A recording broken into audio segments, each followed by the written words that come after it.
అమ్మ చెప్పిన అలనాటి కథలకు స్వాగతం. కథ తల్లి మనసు.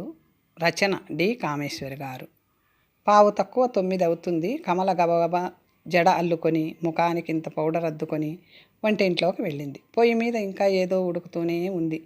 అత్తగారు ఇంకా గిన్నెలతో కుస్తీ పడుతూ వంట కాలేదన్నమాట తెలిసినా అడిగింది కమల. వంట అయిందా అండి? తొందరగా ఆఫీస్కి వెళ్ళాలి ఇవాళ అన్నది. అవుతుంది, చూస్తున్నావుగా. నేనేం కూర్చున్నానా అక్కడికి? రోజు కంటే అరగంట ముందే మడికట్టుకున్నాను. ఉడకాలా వాటితో పాటు నేను ఉడుకుతానా? ఇదిగో ఈ పప్పు దింపి ఆ పులుసు పోపు కూర పోపు వేసి పెడతాను. దిక్కుమాలిన కర్రలు మండి చస్తేనా? ఊది ఊది నోరు పడిపోతుంది, కళ్ళు పోతున్నాయి. సుబ్బమ్మ దండకం మొదలుపెట్టింది. ఈ భాగవతం రోజు వినేదే కనుక కమల ఆ మాటలు వినకుండా పీట వాల్చుకొని కంచం పెట్టుకొని మధ్య గిన్నె దగ్గర పెట్టుకుంది. ఎంతవరకు అయితే అదే పెట్టేయండి. 9:30కి అక్కడ ఉండాలి నేను. ఇన్స్పెక్షన్ ఉంది. ఉదయమే చెప్పింది తొందరగా వెళ్ళాలని. అయినా ఆవిడికేం లెక్క? ఉండవే, అలా కాళ్ళ కింద నిప్పులు పోసేస్తే ఎలా చస్తాను అంటూనే పప్పులో ఇంకా ఉప్పు వేసి కుమ్మి అదే ఇంకా కంచంలో పడేసింది. తీర్థానికి తీర్థం, ప్రసాదానికి ప్రసాదం లాంటి పులుసు కాస్త ఓ గిన్నెలో పోసింది. గిల్లని అన్నం ఇంత పడేసింది కంచంలో. కూర అవనీయవు. ఏం ఉద్యోగాలో నీవే చేస్తున్నట్టున్నావు. నిన్నటి చింతకాయ పచ్చడి వేయనా? అదో ఇంత ముద్ద పడేసింది సుబ్బమ్మ. కమల దేనికి జవాబు ఇవ్వకుండా ఊదుకుంటూ ఇంత పప్పన్నం కలుపుకొని తిని మజ్జిగ వేసుకుంది. అయ్యో రాత, ఏమిటే ఆ తిండి? సుబ్బమ్మ నోరు వాగుతూనే ఉంది. కమలకి ఇదేం కొత్త కాదు. ఈ ఇంట్లో ఏనాడో చెవులు నోరు మూసుకోవడం అలవాటయింది కమలకి. ఇదేం కొత్త? రోజు ఆఫీస్ వేళకి ఇంత వండి కంచంలో పెట్టడానికి ఆపసోపాలు పడుతుంది అత్తగారు.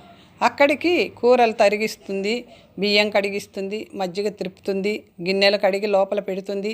అన్నీ పొయ్యి దగ్గర అమరిస్తే ఆ వంట కాస్త వండటానికి పెద్ద కష్టపడిపోతున్నట్టు మాట్లాడుతుంది. ఆవిడ మడికి పనికిరాదని ఊరుకోవడం కానీ ఈ మాత్రం వంట అరగంటలో వండి తిని ఆఫీసుకి వెళ్ళగలదు తను. రోజు ఇలాంటి భోజనం అలవాటే. ఉడికి ఉడకని పప్పు, ఉమ్మగిల్లని అన్నం, కాగని పులుసుతో ఏదో ఇంత నోట్లో పడేసుకొని ఆదరా ఆఫీసుకి పరిగెత్తడం తనకి ఆయనకి అలవాటే. రోజు ఈ తిండితో సాయంత్రం ఆఫీసు నుంచి ఇంటికి వచ్చేసరికి తోటకూర కాడల్లా వాడిపోవడము అలవాటే. మధ్యలో అక్కడ త్రాగేది కప్పు కాఫీ. వాడు రాకుండానే తినేసి పోతావటే? కమల జవాబు చెప్పకుండా కంచం ఎత్తి మూలపడేసి చేయి కడుక్కుంది. ఆయన గారు తిన్నాక ఆవిస్తట్లోనే తినాలి.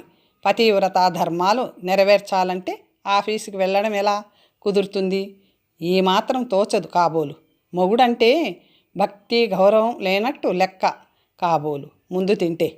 ఆఫీసులో ఇన్స్పెక్షన్ ఉంది. 9:30కి అక్కడ ఉండాలి. 2 బస్సులు మారి వెళ్ళాలి. అప్పుడే 9 అయింది. ఆయన గారు వచ్చి ఆయన తిన్నాక తినాలంటే ఎలా కుదురుతుంది? కోపం వచ్చినా జవాబు చెప్పలేదు కమల. గదిలోకి వెళ్ళి చెప్పులు తీసుకొని బ్యాగు రుమాలు తీసుకొని గబగబా వెళ్ళింది వీధిలోకి. గుమ్మంలోనే ఎదురుపడ్డాడు సుబ్బారావు. సైకిల్కు ఎడాపెడా సంచులు తగిలించుకొని. అప్పుడే ఎక్కడికి బయలుదేరావు? భార్యను చూసి అడిగాడు. ఆఫీసుకి. 9 అయింది. ఎందుకు ఆ తొందర? భోంచేసి వస్తాను, ఉండు, వెడదాం. నాకు పనుంది, తొందరగా వెళ్ళాలి. మీరు తర్వాత వెళ్ళండి. తప్పించుకొని మెట్లు దిగింది కమల. ఏమిటో ఆ అర్జెంటు పని. ముందెళ్ళి అందరితో బాతాకాని కొట్టాలా? వెళ్ళు, అక్కడే కబుర్లు నీకోసం చూస్తుంటాయి. ఏది పోని పాపం బస్సులు అవి ఒంటరిగా మారలేదని కమలకు ఒళ్ళు మండింది. తీక్షణంగా చూసింది మొగుడి వైపు. అవును, బాతాకాని కొట్టడానికే వెడుతున్నాను. దారి వదలండి. రోడ్డు మీద అంతకంటే ఘాటుగా జవాబు ఇయ్యటం ఇష్టం లేక మొహం త్రిప్పుకొని వడివడిగా వెళ్ళింది కమల. సుబ్బారావు భార్య వైపు కోపంగా చూసి లోపలికి వెళ్ళాడు. బాతాకాన్ని కొట్టడానికి వెడుతుందట. అందుకోసం గంట ముందు తినకుండా ఆదరా బాదరా బయలుదేరింది. ఏం మగాళ్ళు! ఓ పావు గంట ముందు వెడితే ఎందుకోనని అనుమానం. ఆఫీసులో మొగాళ్లతో పెళ్ళాం బాతాకాని కొడుతుందేమోనని మొగాళ్ళు. భార్యను ఉద్యోగంలో ఎందుకు ప్రవేశపెట్టడం? భార్య తెచ్చే డబ్బు కావాలి, కానీ ఆ భార్య తోటి ఉద్యోగస్తునితో ఓ మాట మాట్లాడకూడదు, నవ్వకూడదు. తల వంచుకొని ఆఫీస్కి వెళ్ళి ఇంటికి రావాలి. ఎంత సంకుచిత మనసులో పెట్టుకొని పైకి పెద్ద ఆదర్శవాదుల్లా, అభ్యుదయ భావాలు గలవారిలా భార్యని ఉద్యోగం చేయిస్తున్నట్టు ఫోజు. బస్సులు ఎక్కలేదట. ఏ బస్సులు ఎక్కకుండానే 2 ఏళ్ల బట్టి ఉద్యోగం చేస్తుంది కాబోలు. ఎంత చులకన పెళ్ళాం అంటే! ఆవేశంతో కమల అడుగులు గబగబా పడ్డాయి బస్సు స్టాప్ వరకు. ఆ రోజు ఆ బస్సు పుణ్యమా అని వెంటనే వచ్చింది. 9:30కు చెమటలు కక్కుతూ ఆఫీసులోకి అడుగుపెట్టింది కమల. అమ్మయ్య, ఈ రోజన్నా టైంకు వచ్చావు అన్నాడు హెడ్ గుమాస్తా. నిజమే, ఏ రోజు కనీసం పావుగంటన్నా ఆలస్యం లేకుండా ఆఫీసుకి ఎప్పుడు వెళ్ళింది తను. పాపం హెడ్ క్లర్కు ముసలాయన మంచివాడు గనక సరిపోతుంది. మరీ ఆలస్యం అయిన రోజున మాత్రం ఇంత ఆలస్యం చేస్తే ఎలా అమ్మా అంటాడు. ఆడిట్ సెక్షన్ ఉంది, రేపన్నా కాస్త ముందురా అమ్మా అన్నాడు. కాస్త తొందరగా రావడానికి ఇంట్లో అంత రాద్ధాంతం. అబ్బా, ఇంకా లైటు ఆపుదు, 10 దాటింది, ఇంకా రాకూడదు పడుకోవడానికి విసుగ్గా పిలిచాడు సుబ్బారావు. ఇదిగో ఈ ఫైలు ఒక్కటే రాసేసి కమల దీక్షగా తల వంచుకొని గబగబా రాస్తుంది. ఆ విధవ ఫైళ్ళు ఇంటికి కూడా తీసుకురావాలా?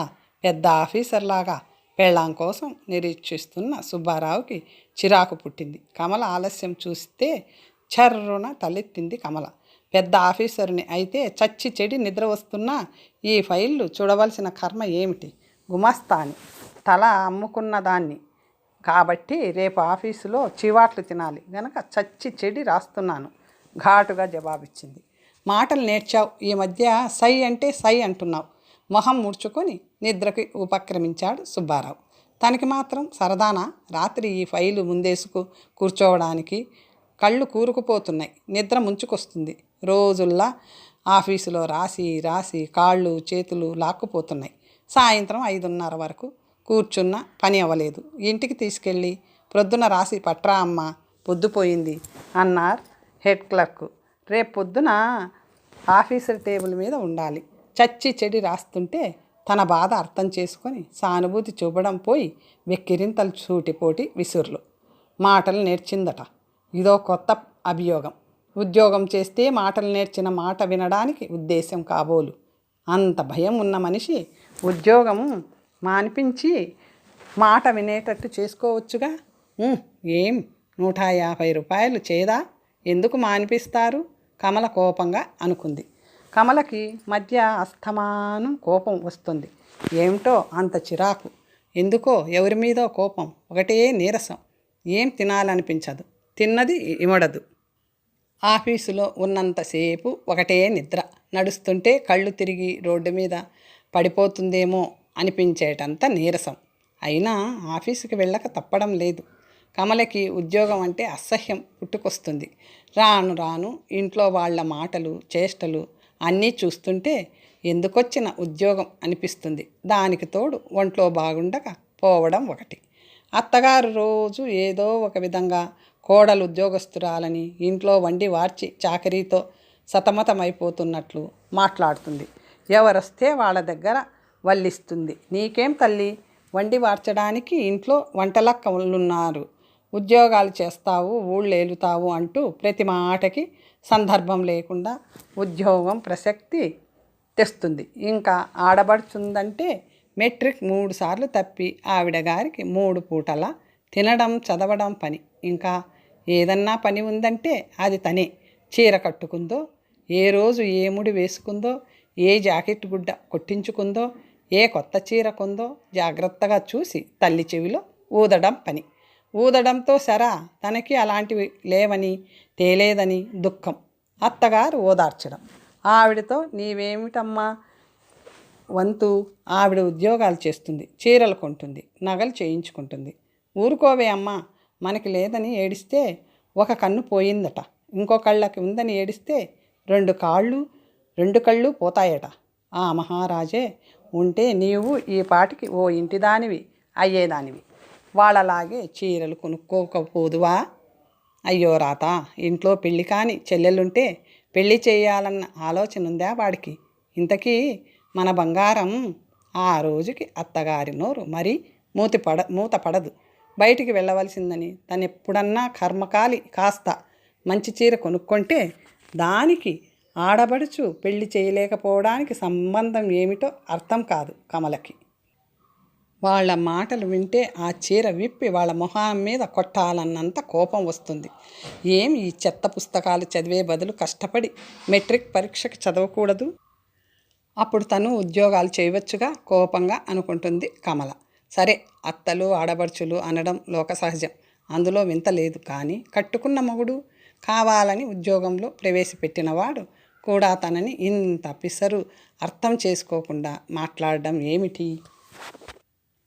తనేం ఉద్యోగం చేయాలని ఉవ్విళ్ళూరిందా? సంసార భారాన్ని ఒక్కడు మోయలేక స్కూల్ ఫైనల్ పాస్ అయి ఉన్న తనని ఉద్యోగం చేయమని ప్రోత్సహించింది ఆయన కాదు. ఎవరెవరి దగ్గరకో తిరిగి తిరిగి ఉద్యోగం చేయించింది ఆయనేగా. ఇప్పుడెందుకు మాట మాట్లాడలేతే ఉద్యోగస్తురాలని ఎత్తి పొడవడం?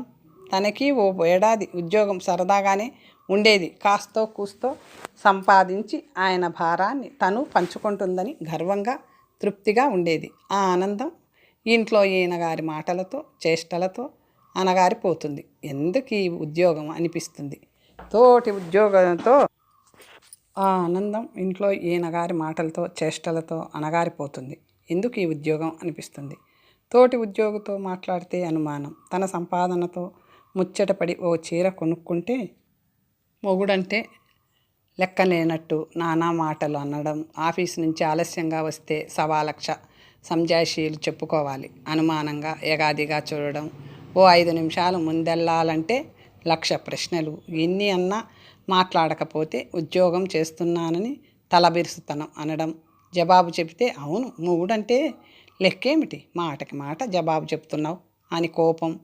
ఒక్క 10 రూపాయలు ఆలోచించి ఖర్చు పెడితే ఇది మాత్రం నాకెందుకు, నీ సంపాదన నీ ఇష్టం నాకెందుకు అని డబ్బు పుచ్చుకోకుండా తనేదో ఘోర అపరాధం చేసినట్టు క్షమాపణలు చెప్పించుకోవడం. అడుగు అడుగున ఇలాంటి సంఘటనలు ఎన్నో. ఈ 2 ఏళ్లలో ఓసారి కాబోలు సరదాగా తన ఆఫీసు వాళ్ళందరూ కార్తీక సోమవారం పిక్నిక్ వనభోజనాలకి వెళ్ళడానికి ప్రోగ్రాం వేశారు. నిజమే, ముందు ఆయనతో చెప్పడం మర్చిపోయింది. వెళ్ళబోయే ముందు చెబితే ఆ రోజు ఆయన అత్తగారు ఎన్ని మాటలు అన్నారు. ఉద్యోగం చేసినంత మాత్రాన పెళ్ళాలమ్మే అవుతుంది, మొగుడిని లెక్క అక్కర్లేదని ఎక్కడన్నా లేదట. ఎంత ఉద్యోగం చేసినా ఆడది ఆడదేనట. ఆడదెప్పుడూ మగాడి ఆధీనంలోనే ఉండక తప్పదని గుర్తుంచుకోవాలిట. తను కట్టుకున్న మొగుడిని లెక్క చేయకపోతే ఆ భార్య ఎంత సంపాదిస్తున్నా ఏ మగాడు సహించడట. ఆయన తరువాత అత్తగారందుకుంది.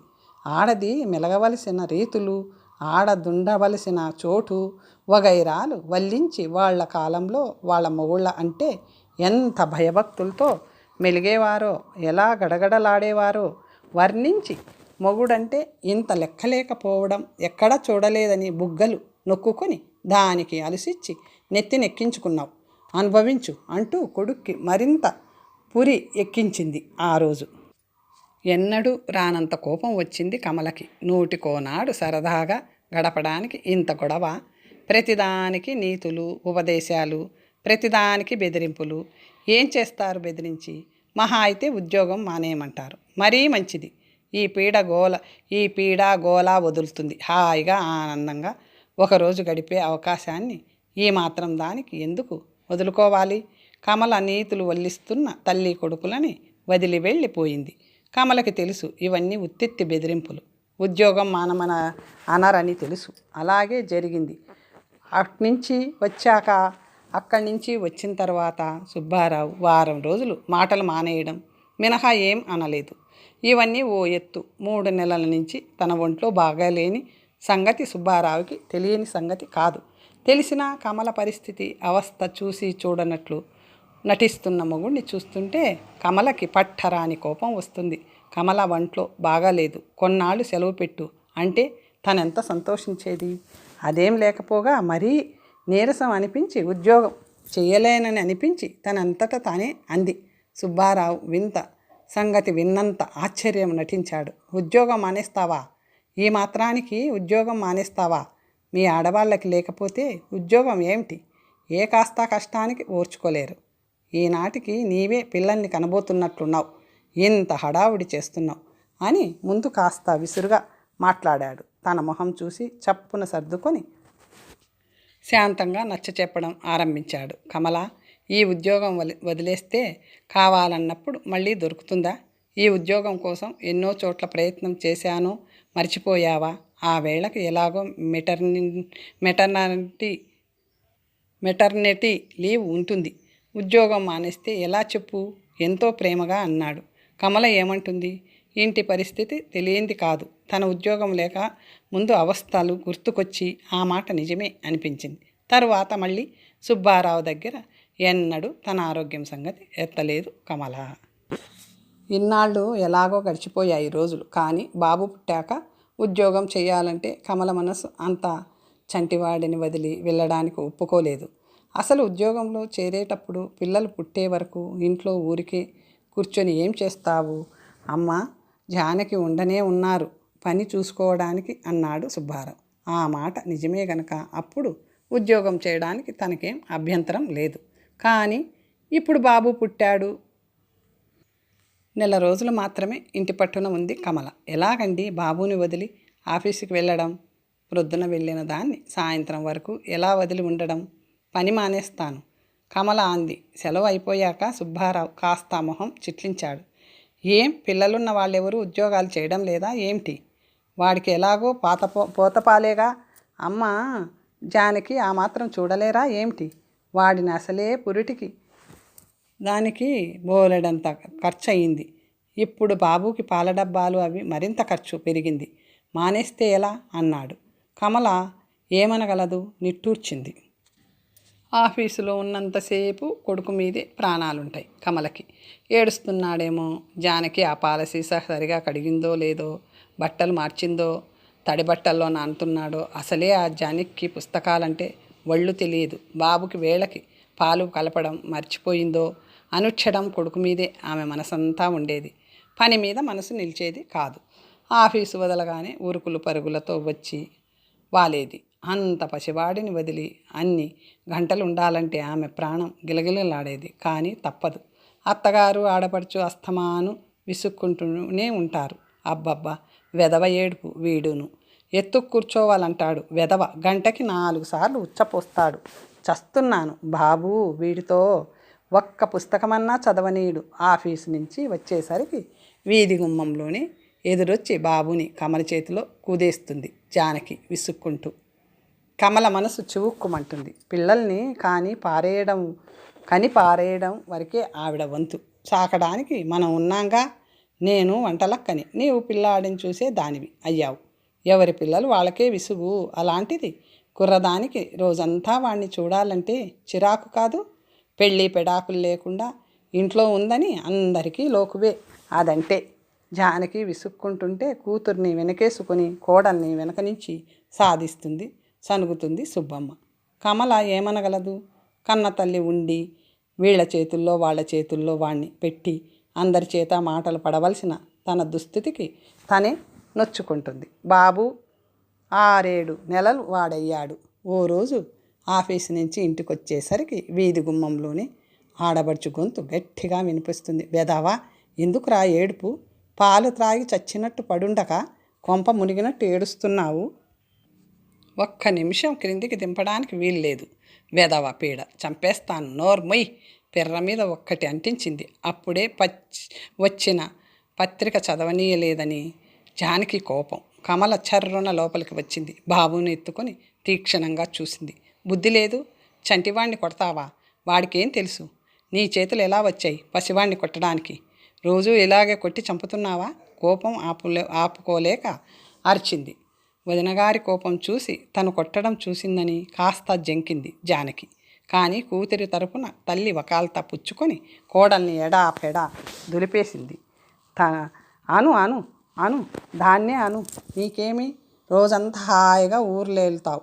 అదే కన్నట్టు రోజంతా వాణ్ణి అది సాకాలి. చిన్నపిల్ల దానికి ఓ సరదా పాడు లేకుండా నీ పిల్లాడిని సాకడమేనా పని? ఏదో నీ క్రింద బంట్రోతులా కాస్త విసుక్కుందని తిట్టిపోస్తున్నావు. నీ పిల్లాన్ని ఉచ్చళ్ళు పీతుళ్ళు ఎత్తి పోసే కర్మ దానికేమిటి? చాకరీ చేయించుకోవటమే కాక అథారిటీ కూడా చెలాయిస్తున్నావు. గయ్యమని లేచింది. ఓ అరగంట పట్టుకొని కోడల్ని దులిపింది సుబ్బమ్మ. కమల నోరు మూసుకుంది. తప్పు తనది కానీ వాళ్ళది కాదు. నిజమే, ఇంకో అమ్మ కన్న పిల్లల్ని సాకాలంటే ఎవరికి మాత్రం విసుగు కాదు.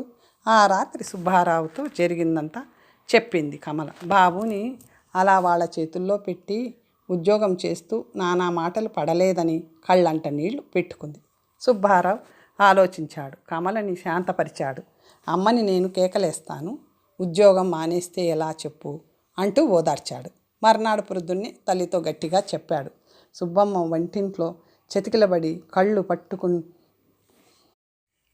పట్టుకుంటూ కూర్చుంది. అనండి నాయనా అనండి. నీ పెళ్ళానికి నీకు మేము నౌకరీ వాళ్ళమయ్యాం. ఆ మహారాజే ఉంటే మాకు గతి పట్టేదా? నీవిలా అనేవాడివా? కానీ వే అమ్మా తల్లి, మన కర్మే తల్లి, ఈ ఇంట్లో మనం నోరెత్తడానికి లేదే అంటూ కూతుర్ని పట్టుకొని పోయిన మహారాజుని తలుచుకుంటూ రాగాలు పెట్టింది. ఆ రోజు నుంచి కాస్త అత్తగారి విసుగులు ఎత్తిపొడుపులు తగ్గాయి. జానకి కూడా కమల ఉన్నంతసేపు బాగానే ఉండేది. పిల్లాడిని కసరడం తగ్గించింది.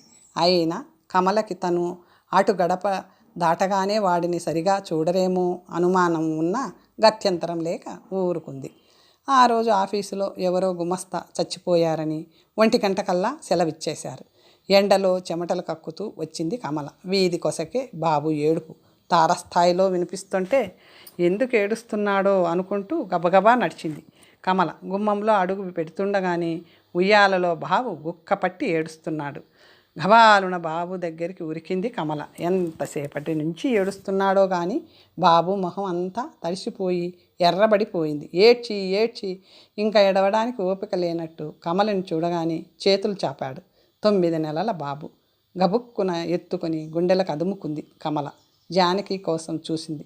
ఎందుకు ఏడుస్తున్నాడో కారణం తెలియక అత్తగారిని అడగడానికి వంటింట్లోకి వెళ్ళింది. ఆ రోజేదో ఉపవాసం ఉండి అప్పుడే సుబ్బమ్మ ఇంత చలివిండి అరటిపళ్ళు వడపప్పు వగైరాలు చుట్టూ పెట్టుకొని పలహారం చేస్తుంది. కోడలని చూడగానే కాస్త గతుక్కుమంది. వచ్చావా? కిందికి దింపడానికి లేదు, నేను మడి కట్టుకున్నాను. జానకి పక్కింటికి వెళ్ళింది. పావల ఇప్పుడేం పాలు 12ంటికి పట్టలేదు ఆశ్చర్యంగా అడిగింది కమల. తను ఆఫీస్కి వెళ్ళేటప్పుడు 9ంటికి పట్టి పెడుతుంది. తర్వాత 12ంటికి మళ్ళీ టైం లేదే. అప్పుడు పడుకున్నాడు. పుస్తకాలు తీసుకొస్తానని వెళ్ళింది. ఎంతకీ రాదు. ఇదిగో ఈ పలహారం కాస్త తిని మైలపడి బాబును ఎత్తుకుందామనుకున్నాను, రానే వచ్చావు నిర్వికారంగా అంది సుబ్బమ్మ. కమల నోట మాట రాకుండా నిలబడిపోయింది. 9ంటికి త్రాగిన పాలు దగ్గర 2 అవుతుంది అంటే బాబు ఎంత లేదన్నా గంట నుంచి ఆకలికి ఏడుస్తున్నాడన్నమాట. కడుపు తరుక్కుపోయింది కమలకి. కమల తల తిరిగిపోయింది. పసివాడు ఆకలికి ఏడుస్తుంటే ఎంత నిశ్చింతగా కూర్చొని పలహారం చేస్తుంది. రోజు ఇలాగే ఆకలికి అలమటిస్తుంటే వాళ్ళకి తోచినప్పుడు ఎప్పుడో పాలు పడుతున్నారన్నమాట. దుఃఖం పొంగి పొర్లింది కమలకి. తనని తనే తిట్టుకుంది. భుజం మీద నిస్త్రాణ వచ్చినట్టు వాలిపోయిన బాబుని గుండెలకు అదుముకుంది. ఆ క్షణాన కమలకి అత్తగారి మీదే కాదు, మొగుడు మీదే కాదు, తన మీదే కాదు, అందరి మీద, ఈ ప్రపంచం మీద, మనుషుల మీద చెప్పలేని ఎగవింపు కలిగింది. అత్తగారిని ఆవిడ తింటున్న చలివిండి ముద్దలా చేసి మింగేయాలనిపించింది. బాబుకి పాలు కలుపుతుంటే అలా చెంపలబడి కారిపోతున్న కన్నీటిని తుడుచుకునే ప్రయత్నం చేయలేదు కమల. ఆ రాత్రి కమల ఖచ్చితంగా సుబ్బారావుతో చెప్పేసింది. ఇంకో అమ్మ కన్న బిడ్డ సుఖాల కోసం నా కన్నబిడ్డను బలిపెట్టుకునేటంత త్యాగాలు చేయడం నా వల్ల కాదు. నేను మీకేమన్నా చేయగలిగిన సహాయం ఉంటే అది నా వంతు తిండి ఒక్క పూట మానడం మినహా నేనేం చేయలేను. బాబు పెద్దవాడయ్యే వరకు మళ్ళీ ఉద్యోగం ప్రసక్తి నా దగ్గర తేకండి. కథ సమాప్తం. మరొక మంచి కథతో తర్వాత కలుసుకుందాం.